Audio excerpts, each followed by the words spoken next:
باللہ من الشیطان الرجیم بسم اللہ الرحمن الرحیم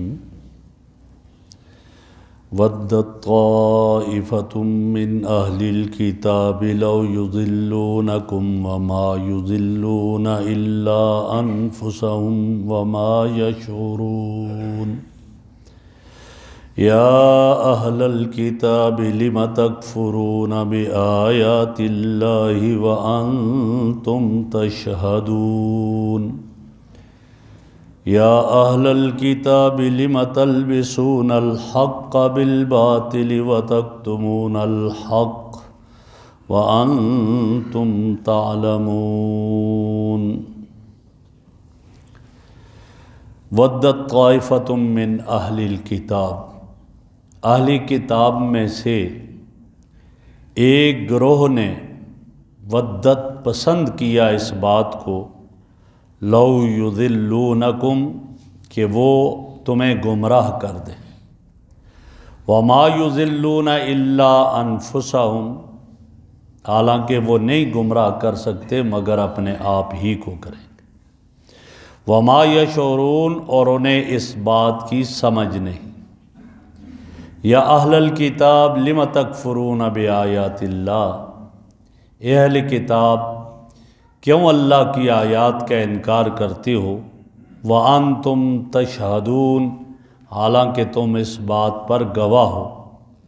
یا اہل الکتاب اے اہل کتاب لم تلبسون الحق بالباطل، لم تلبسون الحق بالباطل تم حق کو باطل کے ساتھ کیوں ملاتے ہو، وتکتمون الحق اور حق کو چھپاتے کیوں ہو، وانتم تعلمون حالانکہ تم جانتے ہو۔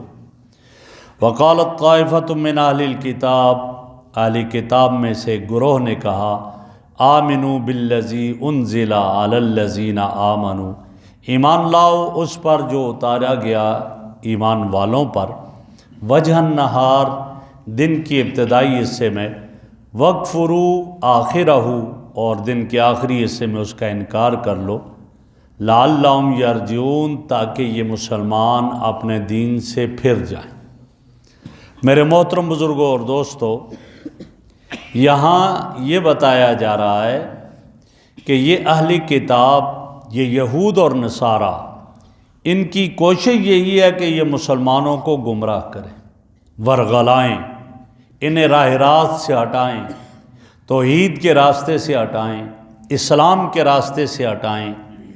اب ہر طرح کی یہ کوشش کرتے ہیں، لیکن فرمایا وَمَا يُضِلُّونَ إِلَّا أَنفُسَهُمْ، لیکن ان کی یہ ساری تدبیریں جو ہیں اس سے اسلام کو نقصان نہیں پہنچے گا، ان کا وبال ان کے اوپر خود پڑے گا، خود گمراہ ہیں اور انہی پر پڑے گا، اور انہیں اس چیز کا اندازہ نہیں، یہ نہیں سمجھتے کہ ہماری اس کارستانی کا نتیجہ کیا ہوگا، انہیں اس بات کا علم ہے۔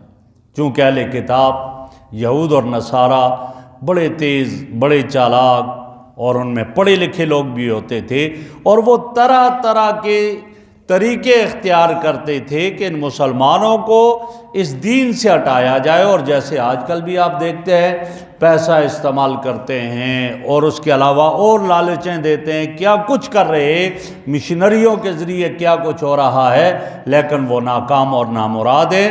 تو یہاں بھی کہا گیا کہ ہر طرح کی کوشش کرتے ہیں کہ مسلمانوں کو اسلام سے ہٹائیں، کبھی ظلم بھی کرتے ہیں، کبھی زیادتی بھی کرتے ہیں، اس سب کچھ کے باوجود وہ اس میں کامیاب نہیں ہو سکتے، نہ خرید کر ہو سکے، نہ دھمکیاں دے کر، نہ سختی کر کے۔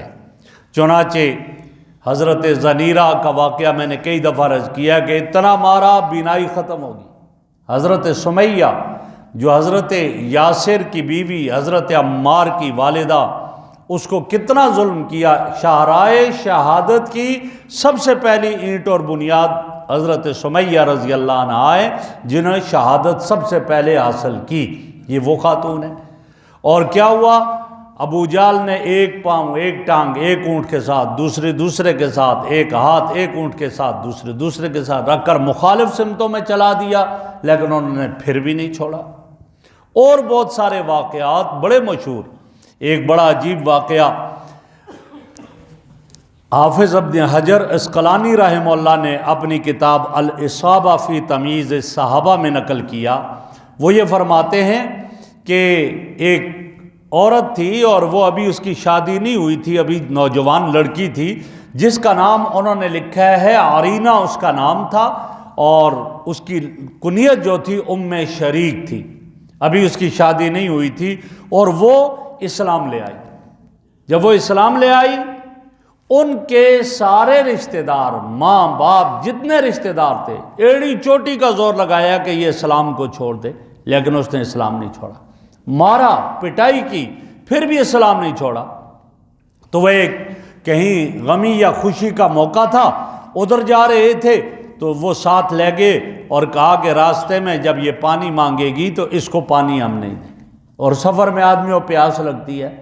تو انہوں نے لکھا ہے کہ وہ راستے میں جب ایک جگہ پہنچے، اس کو سخت پیاس لگی، پانی مانگا، نہیں دیا پانی، اور یہ کہا کہ یہ اتنی نڈال ہو جائے گی کہ بالآخر ہمیں سے کہیں گے تم کلمہ چھوڑ دو، انکار کرو، اور جب انکار کرے گی پھر ہمیں سے پانی دے دیں۔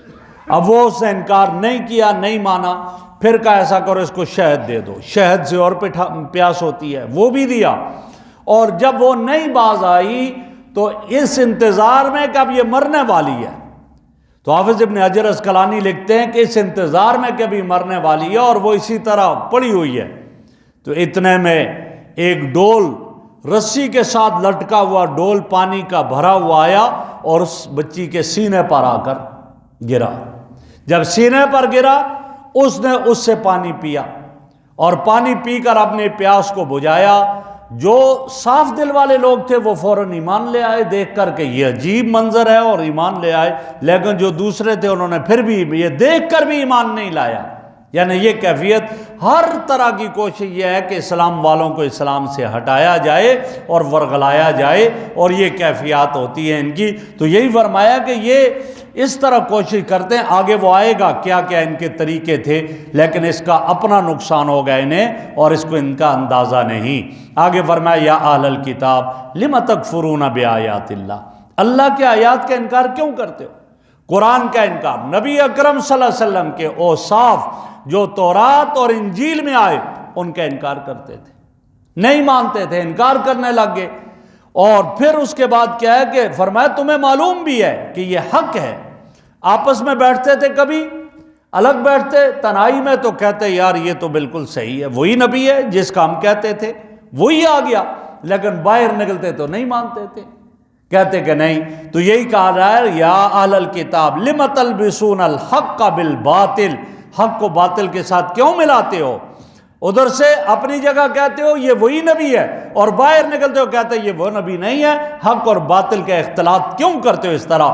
وَتَكْتُمُونَ الْحَقَّ، اور تم حق بات کو چھپاتے ہو، وَأَنْتُمْ تَعْلَمُونَ، حالانکہ تم اندر بیٹھ کر یہی کہتے ہو یہی نبی برحق ہے، اور تم مانتے ہو اور جانتے ہو، تمہیں علم ہے کہ یہ وہی نبی ہے، اور باہر آ کر تم ان کا انکار کر دیتے ہو۔ ایسا کیوں کرتے ہو؟ ایسا نہ کرو۔ آگے فرمایا وَقَالَتْ طَائِفَةٌ مِّنْ أَهْلِ الْكِتَابِ، یہود اہل کتاب میں ایک گروہ نے کہا، اب یہ ان کا طریقہ گمراہ کرنے کا ایک یہ ذکر کیا، وہ کہتے ایسا کرو جب دن کو سورج نکلے صبح ہو، جا کر کو ہم ایمان لے آئے، بھائی ہم مسلمان ہو گئے، ہم قرآن پر بھی ایمان رکھتے ہیں، ہم محمد پر بھی ایمان رکھتے ہیں، اللہ کا آخری نبی ہے، پورا دن ان کے ساتھ رہو، اور جب شام آ جائے تو کہو نہیں نہیں ہم نہیں مانتے، بھائی یہ قرآن برحق نہیں ہے، الیاذ باللہ یہ نبی برحق نہیں ہے۔ تو اب وہ لوگ جو مسلمان ہیں وہ کہیں گے یار صبح یہ آیا ہمارے ساتھ، اور یہ تو مخلص لوگ ہیں ہمارے ساتھ آئے، اب پڑھے لکھے لوگ بھی ہیں، شام کو یہ ہٹ رہے ہیں، تو اس کا مطلب ہے کہ اسلام میں کچھ ہے کالا کالا الیاذ باللہ، تو لہٰذا اس طرح شک پیدا ہوگا، تردد پیدا ہوگا، اور یہ اسلام کو چھوڑ دیں گے۔ یہ طریقہ اختیار کیا۔ تو یہاں یہی کہا جا رہا ہے کہ ایک طائفہ گروہ نے اہل کتاب میں سے، یہودیوں میں سے کہا آمنوا بالذی انزل علی الذین آمنوا، ایمان والوں پر جو چیز کتاب اتاری یعنی قرآن، اس پر ایمان لے آؤ۔ کو ہم ایمان لے آئے. کب لاؤ؟ وجہ النہار، دن کے ابتدائی حصے میں ایمان لے آؤ. وَاکْفُرُوا آخِرَہُ، اور آخری حصے میں انکار کر دو. لَعَلَّهُمْ يَرْجِعُونَ، تاکہ یہ ایمان والے مسلمان اپنے دین سے پھر جائیں اور یہ کہیں گے بھئی یہ تو ہمارے ساتھ آگے تھے، اسلام قبول کر لیا تھا، ایمان میں داخل ہو گئے تھے، اس کا اور علم والے بھی ہیں، اس کا معنی ہے کہ کچھ اس میں خرابی ہے، جبھی تو انہوں نے چھوڑ دیا اور ہٹ گئے. یہ وہ کہیں گے. اور پھر ساتھ کہتے وَلَا تُؤْمِنُوا إِلَّا لِمَنْ تَبِعَ دِينَكُمْ، لیکن نہ ایمان لانا ان پر لانا جو تمہارے دین کی اتباع کریں، یعنی جو تمہارے موافق ہوں. ساری باتوں پر ایمان نہ لانا، وہ باتیں جو تمہارے موافق ہیں ان پر ایمان لے آنا. وَقُلْ، اللہ اپنے نبی سے فرما رہے ہیں اے میرے نبی، قُلْ إِنَّ الْهُدَىٰ هُدَى اللَّهِ، اصل ہدایت تو اللہ کی ہدایت ہے. اللہ جس کو چاہے ہدایت دے دے اور اللہ جس سے چاہے ہدایت نہ دے. یہ اللہ کے قبضہ قدرت میں ہے، اللہ کے اختیار میں ہے. ابو طالب نبی اکرم صلی اللہ علیہ وسلم کا سگا چچا ہے، اور جب مرنے لگا تو نبی اکرم صلی اللہ علیہ وسلم فرماتے چچا تم کلمہ پڑھ لو تاکہ میں کل قیامت کے دن اللہ کے سامنے تیری گواہی دے دوں. تو ابو جو ہے اس وقت جو ہے اس کے دائیں بائیں ابو جہل وغیرہ کھڑے ہیں، کافروں کے سردار، کہتے کہ آپ موت کے ڈر سے کلمہ پڑھ رہے ہو. تو اس کا جواب کیا؟ حدیث میں باقاعدہ موجود ہے، اخترت النار علی النار، بھتیجے مانتا ہوں آپ کا دین برحق ہے لیکن اب جہنم کی آگ منظور ہے، دنیا کی شرمندگی منظور نہیں. لوگ کہیں گے کہ اس بھتیجے کی موت کے ڈر کی وجہ سے اس نے کلمہ پڑھ لیا. یہاں تک اس نے یہ کہہ دیا اور اللہ نے جبرائیل بھیج دیا. قرآن کی آیت آگی انک لا تہدی من احببت، میرے محمد جس کو چاہو ہدایت نہیں دے سکتے ہو، آپ کا کام تو راستہ دکھانا ہے، باقی ہدایت دینا وہ میں رب کے اختیار میں ہے، وہ آپ کے اختیار میں نہیں ہے. تو یہاں یہی کہا ان الہدیٰ ہدی اللہ، اصل ہدایت تو اللہ کی طرف سے ہے، جس کو چاہے ہدایت دے، جس کو چاہے گمراہ کرے، جس کو چاہے اسلام کی دولت سے مالا مال کرے، لہذا وہ اس میں ہے. اور آگے فرمایا ان یؤتی احدم مثل ما اوتیتم، اور وہ یہ بھی کہتے تھے کہ وہ کفار یہ اور یہ اہل کتاب کہتے تھے، وہ یہ کہتے تھے کہ یہ اسی کے دین ہے کہ کسی کو وہی کچھ نہ دیا جائے، اور جو کبھی تم کو دیا گیا یہ کہتے تھے یہ ہمیں دیا گیا اور کسی کو یہ نہ دیا جائے. ان کو یہ کیسے دے دیا گیا، لہذا نہ مانو. یعنی دوسروں کو تمہارے رب کے حضور پیش کرنے کے لیے تمہارے خلاف جو ہے وہ قوی حجت مل جائے، وہ یہ کہتے تھے. تو اسی لیے انہوں نے یہ آگے تذکرہ کیا او یحاجوکم عند ربکم، یا یہ کہ وہ تمہارے رب کے پاس تمہارے لیے جو ہے حجت بن جائیں. قل فرما دیجئے ان الفضل بید اللہ، یہ تو سب اللہ کے ہاتھ میں ہے، یہ فضل اللہ کا ہے، اللہ کے ہاتھ میں ہے. یؤتیہ من یشاء، جس سے چاہتا ہے دیتا ہے، تم کچھ نہیں کر سکتے ہو. واللہ واسع علیم، اللہ رب العزت بڑے وسعت والا ہے اور جاننے والا ہے. یختص برحمتہ من یشاء، جس سے چاہے گا اپنی رحمت کے ساتھ مختص کر دے گا. واللہ ذو الفضل العظیم، اور اللہ رب العزت بڑے فضل والا ہے. تو ہمیشہ اللہ سے اس کا فضل مانگنا چاہیے اور اللہ سے ہدایت کی دعا کرنی چاہیے، ہدایت مانگنی چاہیے. جو ہم نماز پڑھتے ہیں یہی ہمیں سکھا دیا. ہر رکعت میں سورہ فاتحہ پڑھتے ہوئے ساتھ کیا پڑھتے ہیں؟ اہدنا الصراط المستقیم، صراط مستقیم عطا فرما دے. اب استقامت اس پر اللہ دے گا، تو یہی اصل چیز ہے. اللہ ہمیں عمل کی توفیق عطا